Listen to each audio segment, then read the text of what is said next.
నా పేరు పావని రాజేశ్వరి అండి. విశాఖపట్నం జిల్లా నుండి వచ్చామండి. School assistant Hindi select అయ్యామండి.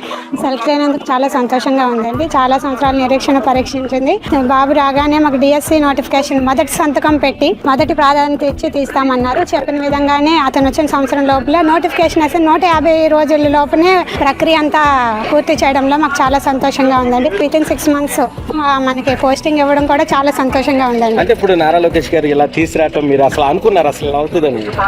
అనుకున్నానండి. ఎందుకంటే అందరూ నోటిఫికేషన్ పడిన తర్వాత సమయం కావాలి, ఇది ఇవ్వాలి అంటే ఆల్రెడీ నాకు కొంచెం అంటే బాబు గారి దాంట్లో నేను కాంట్రాక్ట్ బేసిస్ పనిచేశాను. ఆయన ఏదైనా కమిట్మెంట్ తీసుకున్నారంటే మన చంద్రబాబు నాయుడు ముఖ్యమంత్రి గారు అది ఖచ్చితంగా ముందుకు వెళ్తుందని నమ్మకంతో అందరూ పోస్ట్పోన్ అవుతుంది అన్నా సరే మేము మాత్రం లేదు, విత్ ఇన్ టైంలో అవుతుంది అని నమ్మకంతో ఉన్నాము. అనుకున్నట్టుగానే వైసీపీ అంటున్నారు డిఎస్సి ఏదో అసలు పోస్టులు ఇవ్వలేదు, ఏదో తూతూ మంత్రంగా లేదండి. 16,000 పోస్టులు 16,437 పోస్టులు అనేసి అంటే తూతూ మంత్రం ఎలా అవుతుందండి? అది గత ప్రభుత్వం వేసిన మాత్రం తూతూ మంత్రం 6,000 పోస్టులు వేశారు. అది కూడా సక్రమంగా నిర్వహించలేదు, క్యాన్సిల్ చేశారు.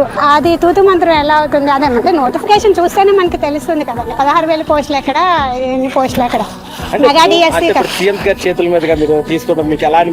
చాలా సంతోషంగా ఉండండి. సీఎం గారి చేతుల మీద తీసుకోవడం అనేసి అంటే అనుభూతి కదండి. మనకు వచ్చిన పోస్ట్ అప్పటికీ కూడా అలాగా నిలిచిపోతుంది.